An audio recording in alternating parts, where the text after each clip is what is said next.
This was for anyone who's been struggling to find a deal for 8 months, but our guest today is going to teach you once she found this source of motivated sellers, she got a deal in 9 days that she was able to flip for $7,000, way more than her salary as a teacher, and could quit that second job as a server. This is the podcast for 10xing your income and replacing your W-2 through the business model of wholesaling real estate, a strategy where you can make big checks for finding ugly rundown houses. Ryan, how did you get into wholesaling? Hey man, I got into wholesaling by joining a 30-day wholesaling challenge. And in 14 days, I closed my first deal and got $8,500 on my first deal. I'm David Lyko. I created a process that's helped people close their very first deal 10,000 times in all 50 states with the software platform called DealMachine. So our guest today made $7,000 in 9 days, way more than her teacher salary. And Ms. Dherby, I'm just wondering, can you take us back to how you got into wholesaling?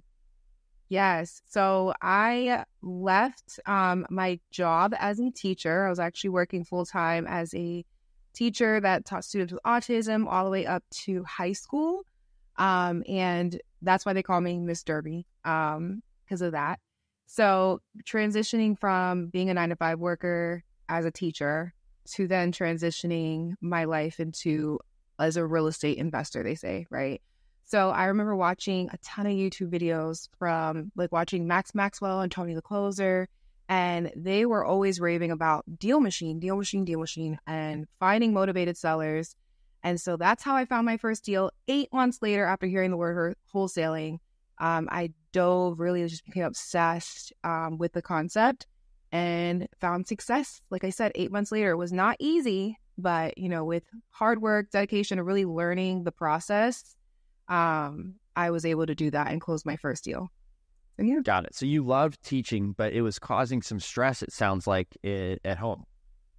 Oh, yeah, absolutely. Because I wasn't able to, just pay my bills regularly, always just kind of falling behind.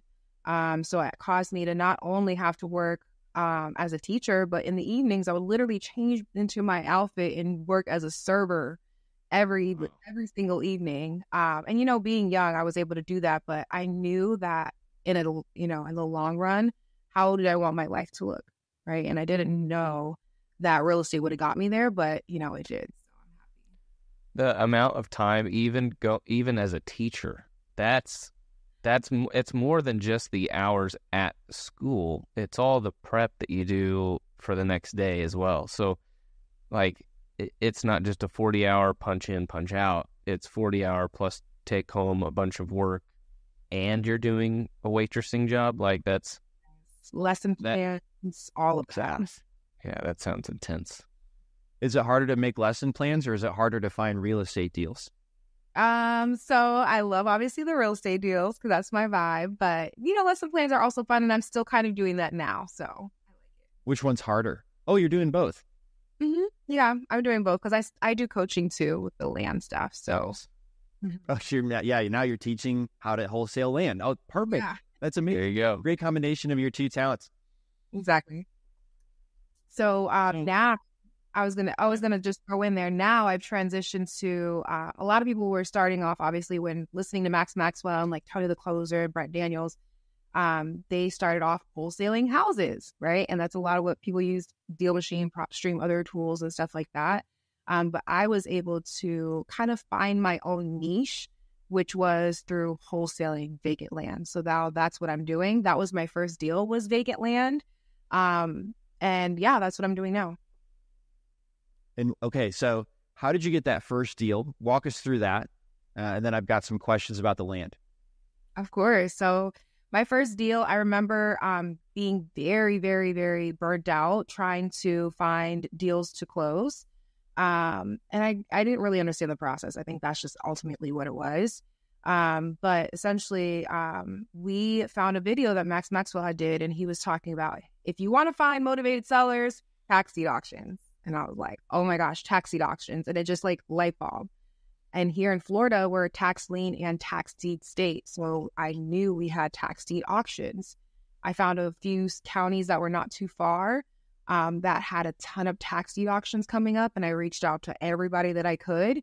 And a lot of people I saw on tax deed auctions happened to be land. It wasn't really a lot of houses on there. And I think that's just because people tend to not, have an attachment to land. So it's easier to just kind of let the taxes go away, or they got it inherited and just didn't know. So I remember finding a guy he had in Spring Hill, Florida, Hernando County. He had 2 lots side by side. And I ended up finding that property on the tax deed auction, but obviously looking it up on DealMachine, knowing like who the owner was, getting all the information. And then we were able to skip trace him and contact him. And then we got it under contract and was able to wholesale it to a developer and made $7,000. So how did you find the developer? So funny, with tax deed auctions, you're able to kind of go back in time to see like other properties that sold.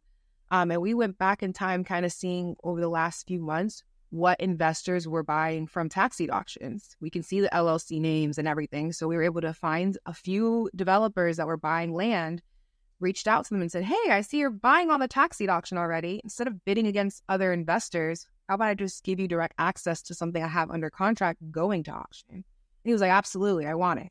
He's like, it goes quickly. As soon as title comes back, I want it. So that's how we were able to find our buyer was the past tax deed auctions. Got it. And a tax deed, is that in person, or can you get that list from somewhere and market to those people who have not paid their taxes? Yeah, so everything's online now, especially now with COVID, everything's online. So you don't have to go in person, and we were able to do it 100% virtually. Not even having to go see the property or anything. It was just all virtual. Gotcha. That's nice. That's not too bad. Yeah. And what do you say? Do you send postcards? Do you send text messages? How do you get in touch with these people? So ideally, I like to send text messages. Text messages is like my main form of marketing. And then also like to cold call. And then I do mailers unless I can't obviously contact them. That's like my last form. I do also use mailers for people that are not in the country. So I will send mail out if they're not in the country. You find that a lot with land. People will do a lot of investments in like Spain or Canada, and they'll buy a ton of land and forget the taxes. And so that's how we're able to get in contact with them. Hey guys, if you know you want to quit your job in the next 3 months, make sure you're subscribed to this podcast because we've got some incredible frameworks with step-by-step instruction that you're not going to want to miss. Also, leave us a rating and review to let us know your favorite parts and why you want to get financial freedom. What do you do with texting? Because texting is fairly regulated. So what is your strategy and how to use it successfully? Yes, good question. So you all know, obviously, with wholesaling now, it's so regulated with the new A2P laws that are in effect. So really just making sure that you are sending out a certain amount of campaigns, so not too many. I know, back in 2019, 2020, you're able to send out thousands of messages a day and it wasn't a big deal. But now everything's so regulated that you have to make sure that you're abiding by the A2P laws. So dripping your campaign in small doses and batches. Try to prioritize cold calling and mailers. And then also, there was one more point I wanted to bring out about the A2P. What does A2P stand for? I think it's basically like, I don't know what it stands for exactly. I can't remember. But the A2P laws is basically like the government regulating everybody that is able to send out marketing. So like I always bring up like Fashion Nova for the ladies that are watching, probably the like Fashion Nova, if you're sending out, if you're buying and shopping with them and they're texting you different codes, to get discounts, that is all them being, A2P compliant and basically like the stop to text. You guys probably know about the stop to text. Mm-hmm. Just basically making sure that the person who is sending the messages got a permission to receive those messages from that person. So you're not necessarily cold texting, or do you do some cold texting? I do cold texting. That's why it's very important to make sure your websites are up to date as wholesalers now. making sure that you have like the opt-in feature to be able to receive text messages like legally. Also having an LLC, because that's now required. You have to have an LLC in order to like text blast, because everything's now regulated. Right. And A2P stands for application to person. So you're using some software to text people. And I don't know what you use, but I know Smarter Contact has figured out some really interesting things that seem to be allowing those text messages to compliantly be going out. So I'm not an expert there, but they just taught a master class. If you're on Apple iTunes, I think it's master class like 21 or 22 about text messaging. So you can find that on the Apple iTunes podcast. And what do you use, Miss Dherby? Do you use certain software? I do. I use it's a Go high level product, and it's called Flow Fusion, and it's really cool. Yeah, DS. So you've gone from being a teacher, having to work a serving job to even make enough money to have a comfortable life, and you found wholesaling, which allows you to make at least $7,000 in 9 days. I mean, that's probably more than the average teacher salary. So now even teaching the wholesaling process, crafting those lesson plans, but you're actually teaching people how to do this on land. And the reason why you choose land is because you knew that motivated sellers are at the tax deed auction, and you found most of those properties that haven't paid their taxes are actually just land without a house on it. So this is how it all happened for you. Can you give us some insight into, can anybody do this, or who's the average person that comes to you and you're able to help? Yeah, absolutely. So I find it that a lot of people who are transitioning from being a 9-to-5 worker to entrepreneur are the ones that are being able to see success in this. And the reason why is because it's 100% virtual. So like you can literally be at home working your 9-to-5 and on the side working your other business, whether you're driving for dollars with DealMachine and just manually adding vacant lots, or, text blasting and responding to those sellers. 100% virtual. Obviously, you need your LLC, right? You don't need to do any inspections. So all the inspections done by the, builders that we like to work with. But yeah, it's really the average person that is looking to transition from, their 9-to-5 to getting into real estate and making more income, or a wholesaler that's struggling to close deals consistently, right? And their business wholesaling houses. And then possibly adding wholesaling land as a toolbox, or in their toolbox, right? Got it. Very smart. Yeah. So are you still working as a server now? No, I'm not working as a server now. Obviously, I'm doing real estate full time. I actually do wholesaling land. I do coaching as well. And I'm a developer now. So I'm also developing new construction in Citrus County for affordable housing. So that's what I'm doing now. Oh, wow. Okay, amazing. So is there a limit to how many you can wholesale, or what was the reason for adding a developer now? That's very cool. Yeah. So actually, fun fact, in 2020, I closed a land deal in Tampa, Florida for $103,000. I mean, 103 grand. Oh, that's a huge finder's fee. Wow. That was just your finder's fee? Yes. I made $103,000 on one land deal in 2020. That's why I really got that crown of the land queen, because I actually was driving for dollars with DealMachine, and it was recognizing DealMachine is a little bit more up to date, I feel like, than the property appraiser site sometimes, because the property appraiser site zoning was actually saying that this was a house. And it was a house at one point, but not anymore. But when you're driving for dollars, it was very accurate as far as seeing the silhouette of the house. It was not there. So I was tapping and adding these properties manually in DealMachine, and was able to skip trace them and find this person that wanted to sell their triple lot in Tampa. Mind you, this is Seminole Heights, Tampa, which was probably the most popular spot in Tampa at the time in 2020, still is. But I ended up finding a triple lot, getting under contract for $155,000 and assigning it for $245,000 to a developer that was building 3 homes. And that was huge for me. So ever since then, I've been able to really like 10x my income from really focusing on just land. I think a lot of wholesalers who come in hear from so many different gurus and people, but they just need to like really hound in on one thing, right? And land is that was what I did.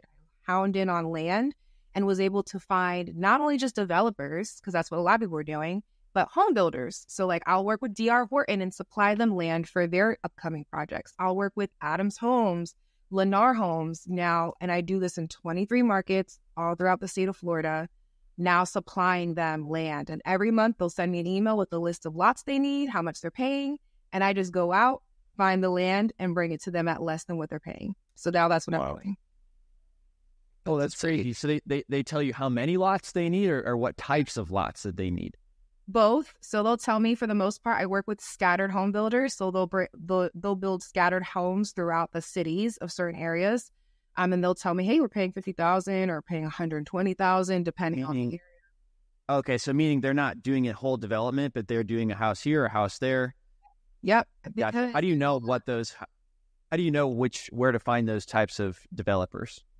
Yep. So you can literally Google just like home builders in Tampa, Florida, and you'll get a list of home builders, and you can just call them. You know, obviously, like you call D.R. Horton, a receptionist is going to answer, and you can just say, hey, do you have a land acquisition specialist that is currently needing any lots? And that land acquisition specialist, that person, their job is to acquire land for the company. And those are the ones that are really, really needing wholesalers like me.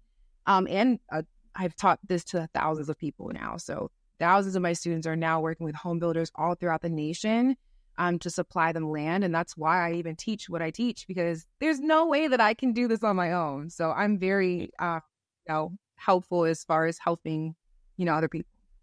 Yeah, that's amazing. Well, you've definitely helped some people by being on this podcast. Oftentimes, we need to see somebody else that's been successful. So you're making a difference in at least one entrepreneur's life, guaranteed. So that's somebody I'm excited to be talking with. So thank you so much, Ms. Dherby. Do you have an Instagram where you could share and people could follow you? Yes, absolutely. So my Instagram on all platforms, my social handle on all platforms is Miss_Dherby, Dherby.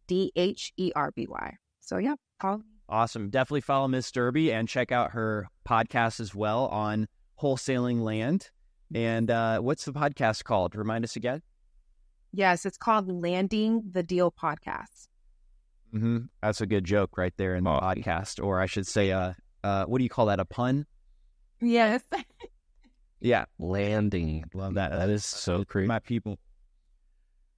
Well, thank you so much, Ms. Dherby, and we will talk to you again soon. Hope you have a great rest of your day. Thank you, guys. Have a good one. Thanks for listening to the DealMachine Real Estate Investing Podcast. Please leave us a review and follow along wherever you're listening to your podcast.